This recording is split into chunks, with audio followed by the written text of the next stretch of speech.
Welcome to the Commercial Real Estate Podcast powered by First National. I am Adam Pawatic, sitting here with Aaron Cameron, live at the Southwest Ontario Real Estate Forum, Year 1. We're in Kitchener right now. This is a new conference for the forum, a new one for us to visit. We've touched this region in the past, but we're going to spend, a couple episodes hyper-focused on this area. So if you've ever wanted to invest $1 out here, these will be the episodes for you. We've got a gentleman with us today, Ted Davis, Managing Director, Avison Young. He's been in this market for a very long time, knows it inside and out. So we're going to do a kind of deep dive on some of the investment trends that he's seen in just the last 5 years of his career, although his career does span a longer time frame than that. Welcome, Ted. Thank you. Appreciate it, guys. Yeah, this will be good because we're going to really kind of look at the fundamentals of the entire region. As hard as that may be, this is not going to be a 3-hour podcast. We'll try to keep it as tight as we can. But, Ted, we always like to start with people's backgrounds. Mm-hmm. And you've got an interesting one. So why don't you just kind of tell us how you got into real estate to begin with? Sure. Yeah. No, I started out in real estate. I started with Royal LePage Commercial, so before they were Cushman and Wakefield, and in the Toronto West office. But a lot of my business is what I did is I took users who were in the Toronto marketplace and brought them out into Southwestern Ontario. So that was my exposure after going to school in Waterloo, is understanding the area and kind of bringing them into Southwestern Ontario. So that was about 19 years ago now. So to your point, Adam, being in this business and being in this industry for a while now. After that, I did that for about 6 years. I started up my own brokerage at that time in Waterloo region, doing an affiliate agreement with Avison Young. And I ran that brokerage for 10 years with offices opening up in London, as well had an office in Hamilton for a while, and continued to grow that over that period of time. At the end of about 10 years, I ended up selling that brokerage back into Avison Young, at which time I kind of stopped selling real estate and just went on only the management side, went back into the GTA marketplace. And so now I oversee AY's operations kind of west of downtown Toronto, right out to the Niagara and the Windsor border. 19 years ago, convincing Toronto dollars to come invest out here. A little easier today, I imagine. A lot easier. It's funny. So what was the pitch like? So here is the interesting thing. So I had, I'll give you an example. So we had done a deal with a company that wanted to develop about 100 acres of land out in southern Ontario. It was in Guelph specifically. So I needed to try to attract tenants and attract investors into the marketplace. So what we ended up doing is we ended up chartering helicopters and we did this open house. So we had people come out to Guelph, put them in helicopters, flew them up just so we could show them how close Milton and Mississauga actually was. Because anybody who heard anything west of the escarpment, getting into Guelph, Cambridge, Kitchener, Waterloo, Hamilton, Brantford, it was like it was another country. So really getting people's minds away from the assumptions of the geographic area, which now in retrospect, when you turn around and say, well, it's only 2 ramps down the highway, it's interesting how that mentality has changed so much. I love hearing stories like that about a big bold step to try and make it work. So good for you. Yeah, those took back then. They took some creative sales tactics, let's just say, but trying to get someone into a car to say that let's get out to Guelph, let's get out to Kitchener, to Cambridge, to Waterloo, and usually what drove it was price, right? Like that was if your option was a delta of, let's say, $2 or $3 per square foot. And at that time, if it's industrial, we only had rents of $6 or $7 in the GTA. To get down into $350 or $450 per square foot, it was worth the drive out there. But there was a lot of concerns back then, concerns around employees and access to capital for shipping and what those costs ended up being. What did you see that others didn't then? Like what was it? Was just no one else was doing it, or? I would say part of it was just because I was from the area, so I understood the dynamics of it. I understood the growth. I mean, if you compared it to the GTA, it had all the infrastructure that the GTA had. And the GTA, where it was difficult is that we continued to see dropping down vacancies. And so if there's less product available in the GTA, inevitably you either need to migrate, which in this case was migrating west, or you had to start redeveloping. The price of real estate didn't justify redevelopment, so therefore you had to look at migration. And so that was really what ended up driving it. And I knew inevitably that there was a strong enough marketplace that if it only stayed as an internal economy and you did deals with local people and local buildings, it could justify itself. But that wave coming down the highway, it just made sense to me. So what was the tipping point then? I think probably, again, pricing that was driven by vacancy. So as vacancy for industrial continued to drop, prices, especially industrial over the last few years, continued to go up. And so for people, especially those who wanted to do design builds of properties, so they either wanted to do a new 300,000 or 400,000 square foot office building, or they needed to do a new distribution center, to find a 20-acre property in Brampton or Mississauga or even Milton was very difficult to do. But if I had 200 or 300 or 400 acres fully serviced on the 401, sitting in Guelph or sitting in North Cambridge, well, then that's what drove me to that area. Now, the interesting thing is, though, when we have a lot of users and manufacturers who come to us and say we need to find a location, their parameters geographically are that much larger. When I started, it was, I want to look at Brampton and Mississauga. And now it's, I want to look at Brampton, Mississauga, Milton, Guelph, and Cambridge, or however larger that they ended up going. And that's just natural expansion of urban growth.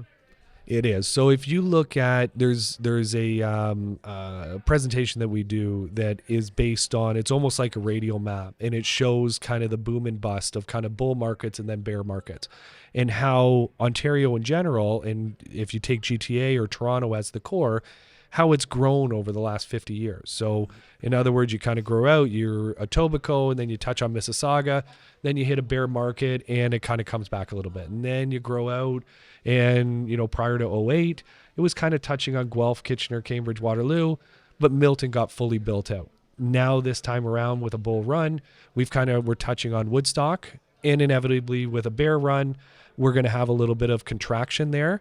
But Kitchener, Waterloo, Hamilton has become a core development area that investors, users, land developers are looking at this area as a core piece of their investment. Can you still find those large tracts of land here or no?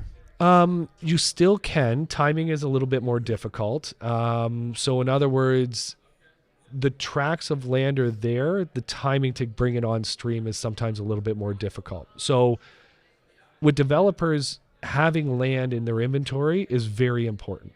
And so to be able to put their hands on 50, 60, 70, 100 acres, whether it's 3-year, 5-year, or 7-year land, it does give now the opportunity that they can find, if that user comes along and says, I need to put up 1 million square feet, they're almost forced to go into Southwestern Ontario because that's where a lot of the land is.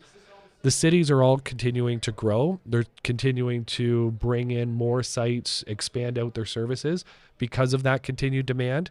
Again, if we end up seeing a bit of a contraction in the marketplace, that may have a slight effect, or it might take a little bit longer for that absorption to come into play. But realistically speaking, I mean, when I came into the business, industrial vacancies were about 5.5%, whereas now we're 1% in the GTA. I mean, even if we triple, we're not even close to what some would term as a healthy market. So therefore, in theory, the demand is going to continue to be there. So where does it go next? If we saw an expansion rather than a contraction, what's the next city that's not necessarily on our radar right now for industrial development that you think would get enveloped in this expansion? So what's interesting is what drives it a lot in Southern Ontario is it tends to be user specific. So, I mean, we've all seen that there's been an announcement recently that St. Thomas, VW is going to be putting one of their large plants there. St. Thomas isn't necessarily the next city going down the highway where a logical expansion would be, but now that user has now affected that, in that it will play a part in demand. I'd say if you're looking at it from a theoretical standpoint, all you need to do is just follow the migration west. So if you're doing that, we've seen demand in Hamilton, Cambridge, Kitchener, Waterloo, Guelph. In theory, the next one would be Brantford, Woodstock, Ingersoll, and going down the highways that way. Well, we've seen the Orlando group make a really big land play in Brantford. There's evidence that the big players are seeing it. And traditionally, those are groups that have never left the GTA, and the fundamentals need to be there. So one of the interesting things that's happening that we've seen in the last 3 years, 5 years, is that these funds that are doing large raises, they've specifically put in Southwestern Ontario as a target market. And that's what investors are looking for. They're looking for those opportunistic plays. They aren't necessarily looking for a very institutional marketplace like the GTA. They're looking for more of the opportunities where there's still private owners and there's still going to be a turnover with baby boomers and estate planning and groups that they haven't necessarily been gobbled up by the institutional players. In the large kind of longer term land, those are now targets for those funds in Southwestern Ontario. Do we want to do the top 5 Well, can I trends? Yeah, I know Aaron's got. No, I got it. No. So before we went live, we were just kind of talking about the conversation we were going to have with Ted and fundamentals of real estate. So I'm going to go a little bit outside of my comfort zone, but hopefully you can pull me back. You don't know the fundamentals of real estate? Outside the comfort zone. Just a podcast host, man. Okay. So Los Angeles County and Orange County, right? These two massive, I don't know, whatever it is, 25 million people that live in these two areas. Los Angeles County being the north side, which is the Los Angeles, Hollywood, Venice Beach, all that stuff. And then Orange County kind of a lot further to the south, which has Anaheim, which is not really an urban center. It's just this big sprawl of people. So my point is, there's a ton of people that have moved into Southwestern Ontario that have not necessarily left the Toronto region, but have just come there from wherever around the world or inside Canada for whatever reason. So there's a huge population growth, which is leading to all sorts of the things that we're kind of poking around, whether that's just housing starts and land availability, all these types of things. Is there a new center? Like, it still feels like it's the heart is still the Toronto, and there's still this drive. And you've been talking about it, like it's the growth from, you talked about your heat map, right? It's out to Mississauga, then it's out to but it's still it's the heart pumping in the downtown core of Toronto. At some point, it just becomes, too far away, and there needs to now be new heart. I don't know. I'm sorry, that analogy is terrible. But you know what I mean, right? Yeah, a new epicenter for the pulse of the economy. Is that Kitchener-Waterloo? Is that London? Is it still too early to be told? How does that work? Because you can't just continue to be 2, 3, 4 hours away from the downtown core. It doesn't work that way, right? Yeah. So I mean, and you're right. In no matter what the term you want to use, the nucleus, the heart, whatever you want to call it. The interesting thing is when you look at those areas. So let's look at LA and Orange County as an example. And I've done work in those areas. What ends up happening is that you will migrate far enough. And I kind of mentioned earlier in the podcast here is that you hit a point where that migration west doesn't justify itself, and that with the prices of real estate, it now makes more sense to do redevelopment. So we are starting to see that in Etobicoke as an example, right? So if you drive down the 427 onto the Gardiner, you see a whole bunch of new buildings.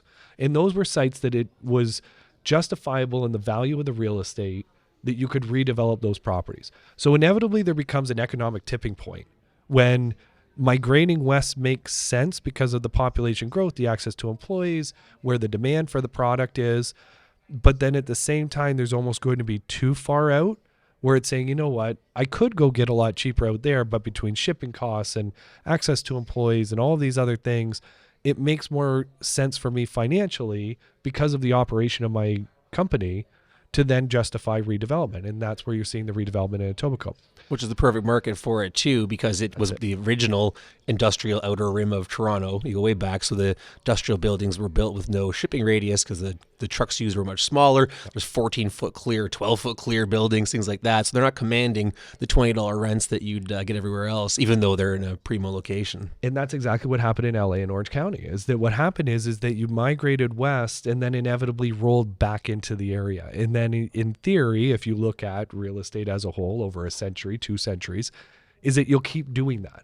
So inevitably, back to your question, is my very long-winded answer. What is that nucleus? I think it still is the GTA. I mean, that's where the population is. That's where the demand is, especially with e-commerce, last mile shipping. You still have a demand for that.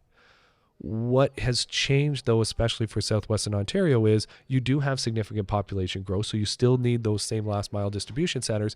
But the other thing is you have the larger tracts of land where you can do the 1.5 square foot distribution centers, which are a lot harder to do in that nucleus. So whether there ends up being an epicenter in Southwestern Ontario, I don't necessarily think so. And the reason why is because the way that Southern Ontario's infrastructure is set up, it's almost back 100, 150 years ago when we had river systems and we had mills, and that was our infrastructure. The 400 series highways are the rivers of 150 years ago. As long as you are on those rivers, that infrastructure is there. They're connected between the two. Whether you have an escarpment or a green belt in the middle of that is almost becoming irrelevant at this point. Mm-hmm. So I still think that the epicenter is the GTA, but I think it's going to continue to grow, that it's just one large area as opposed to smaller kind of hub and spoke setups where you end up having a Southern Ontario epicenter in addition to Toronto. I mean, maybe Los Angeles is a bad example because London, downtown Los Angeles is not the the Toronto, right? I mean, for anyone who's been there, and there's a bunch of office buildings, but it's almost like comparing Manhattan and Los Angeles. They're just two totally different environments. Yep. And I guess maybe that's a good analogy. So then, in the Southwestern Ontario, as this expansion is occurring, just talk about what's transpiring today, right? It's 2023. Value of land. Yeah. Like, there's still this great opportunity, or are you starting to see this reversal like you just described? No, I think that there's still that demand and opportunity is still there. I think that there are variables within the different cities that have an impact. So even as we see value of land continue to go up, development charges, let's say, are, if you're going to put up a new building, are much cheaper in some of the smaller markets versus the larger markets. So that has a total cost of construction, total cost of occupancy. It still has that effect. I still think that there's a lot of opportunity that's driven, again, back to my comment about the institutional ownership. We haven't truly gone through that in Southwestern Ontario, which creates the opportunities for the funds and the more institutional owners, is that the smaller, kind of more regional landlords and developers, inevitably there's going to be that wave where purchases can happen. And the cities are continuing to expand. So whether you look at Guelph, who's bringing on their phase 3 of their industrial park. You have Cambridge up by the Toyota plant, Kitchener, Waterloo, Brantford. They have land available to them that the GTA really doesn't have.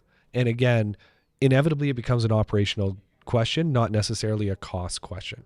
Is that if I'm one of the large e-commerce, let's say, and I need 1 million square feet, it's not necessarily dependent on what my cheapest land is going to be. It's about where can I find enough land to put up 1 million square feet. And that's where it's happening in Southwestern Ontario. Is the population growth sustainable? Just to support some of these decisions that these companies are making, right? Because it's, presumably, you're going to build that facility there. Mm-hmm. But if a lot of your clients are in the neighborhood, it justifies it. If they're not, you're just, like you said, your operational costs are just increased. Or you need the airport or whatever. Whatever it may be, yeah. So I do think it's sustainable. I think that affordability of housing is a major issue, as we all know. I mean, that's where we see interest rates and everything else. And so I think that's going to continue to drive people into Southwestern Ontario. Inevitably, it provides the opportunity for people to then find employees who can then backfill. Where the variable that's going to be interesting and what the effect that it ends up happening, especially in these smaller areas, smaller communities, is whether or not a work from home or a hybrid approach has a significant impact. So in other words, what we saw is some level of migration where people who, let's say younger families who were in the downtown core, they had financial, jobs in the financial sector, they moved out because they were working from home. So they moved out into smaller communities, larger houses, backyards, that type of thing. The variable that may have in the future, no matter what happens with office, that will be interesting to see. I met an individual who works in our industry, to remain nameless, because I obviously didn't ask his permission to say this, but lives in KW, yep. And his office is downtown Toronto, and he commutes 2 or 3 days a week. Yep. And he was perfectly happy with that because the quality of life and the cost of living and all that, raising a family in the neighborhood, it makes sense to him. Was this a pre-COVID decision? I can't remember. Maybe not. But regardless, the point is he's now here and he's not regretting it. He's saying, no, it takes me an hour and a half every day, that's just cost of doing business now, right? And 5 years ago, I don't think I ever would have imagined anybody living in KW and purposefully having their office job downtown Toronto. Now, it wasn't 5 days a week. This is now 2 or 3. Maybe that's the difference, but still, that's adding sort of economic strength to the Southwestern Ontario story. Agreed. So the interesting thing that inevitably, if that continues, if that same pattern continues, you have 1 or 2 options that are going to end up happening. One is you're going to start to see office users who put up more suburban offices, right? So in other words, let's say you have 300,000 square feet in the downtown core. Do you reduce that down to 100 or 150,000 square feet, and then you start doing a hub and spoke model where you have offices where your employees are? Alternative 2 is we see increased infrastructure. So in other words, more GO train service. How about high-speed rail? High-speed rail. Somebody We're going to talk about it for the next 100 years. Oh my goodness. So but those are really your 2 options in order to have connectivity to the offices. Is you're either going to see that hub and spoke model and you're going to see more offices and therefore the demand for office in this area increase, or alternatively, or in addition to, you'll see increased infrastructure, which, I mean, for any of the people who are attending today, a lot of them coming in from the GTA area, they went through a lot of construction and where the highway is being expanded because of that exact reason. Expanding out the infrastructure in order to house that commute between Southwestern Ontario and the GTA. The HOV lane on the 401, that was handy. Yeah. Right. It makes a huge difference. And people look at it that way. I mean, if you start to get into the situation where, fast forward 50 years from now, if autonomous vehicles are a relevant thing and that's a big deal, then that's a pretty easy commute in and out of the GTA if you need to go into the office 2, 3, 4 times a week. Where do you live? I live in Guelph, so that's maybe there's one. I was worried. I would ask that question. He's like, I live downtown Toronto. Yeah, no, and you know what? Reverse commute. Yeah. That's a very valid point. I mean, I'm one of those people who I spend, let's say 3 out of 5 days in the GTA, and our office is there, and I live in Guelph and commute from there. The way that I always looked at it was, and very similar to a lot of my clients, if I'm close to a 400 series highway, if I'm on the 401 or on the 403, I'm fine.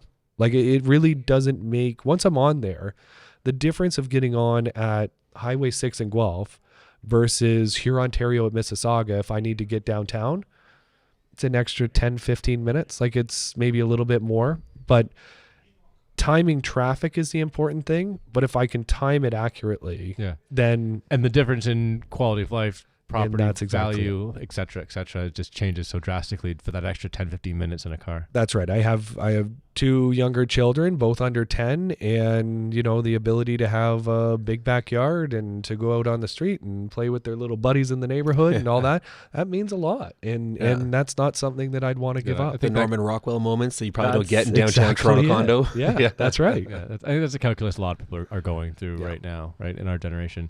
We're almost out of time, and I didn't want to forget about other parts of Southwestern Ontario. So let's just focus on London as the easy example. Experiencing a very similar story, but it really, I don't know how many people live in London and commute downtown Toronto 2 or 3 days a week, but is that happening? Are you seeing that? Or so London has I've managed offices in London for decades, and London is interesting because it's almost an economy unto itself. You don't see that outside influence the same way that you do with a Guelph or a Cambridge or a Hamilton type of idea. You see a significant impact and influence of the GTA on those markets that are closer. London, with the size of their population, they're almost, for lack of a better term, self-sustaining. And so you're right, you don't see the commute from London in. Now, having said that, we have seen increased GO train service running from London into Union Station. So obviously there is some level of demand for that. But I would say that London is much more of a self-sustaining market. For years and years, Brantford was very similar, that they were a little bit more, again, self-sustaining, that their economy was kind of onto itself, versus now we are seeing that influence. I don't necessarily see the influence yet in London of the GTA, but London has always been an extremely strong market. It's a very, very interesting market. You have good post-secondary education. You have good population growth. And again, the difference with those communities like that is going back to the announcement about VW and St. Thomas. Now, when you have a specific user and a significant investment, that can make the biggest impact to an economy like that. Walking around the conference today, how many Toronto faces are you seeing? And we're going to use that as a proxy for outside investment. I mean, I assume you're not doing helicopter rides now to try and entice Toronto dollars. They're probably banging down the door to try and get in here. Can we talk about we'll use the 5-year analogy we've been on a few times now, but how much more money is showing up from Toronto looking to make a splash? So it was interesting. At one of the speaker conferences this morning is that somebody asked, they said, how many people are from the area? I'd say probably about 30% of the hands went up. So in theory, 70% of the people are coming in from outside of the region.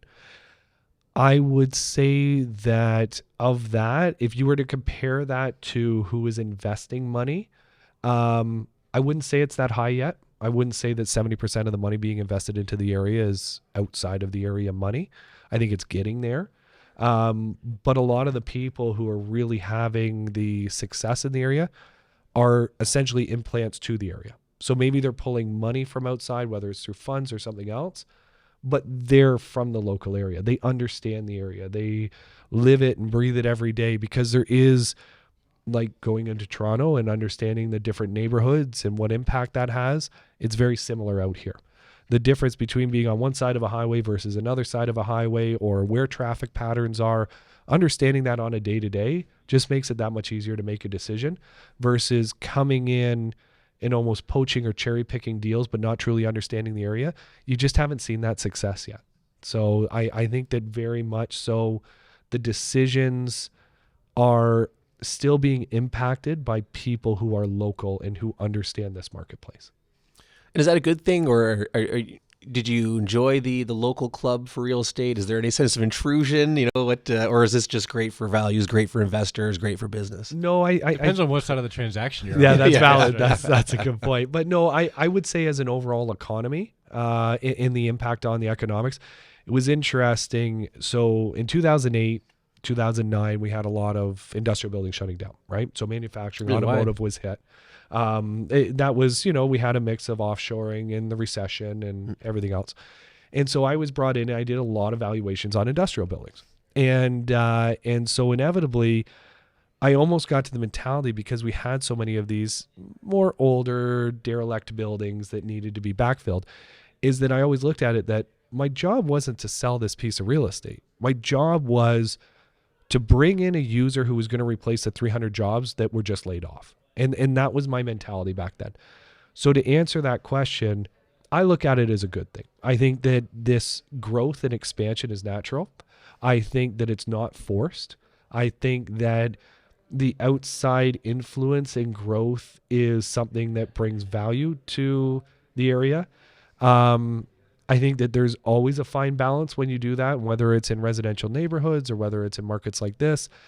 Being able to balance the culture that you've built within a municipality as well as bringing in that growth, I think is very important and not always easy for municipalities to balance. But I think Southwestern Ontario has enough long-term infrastructure and experience that having that outside influence has been a natural progression versus an extremely influential one. How much was, so I was thinking, as you were answering that question, I was thinking, like, if it's a GTA-based capital, it's not like they're necessarily outsiders, right? It's not like it's their German capital or American capital. They're just from, down the street.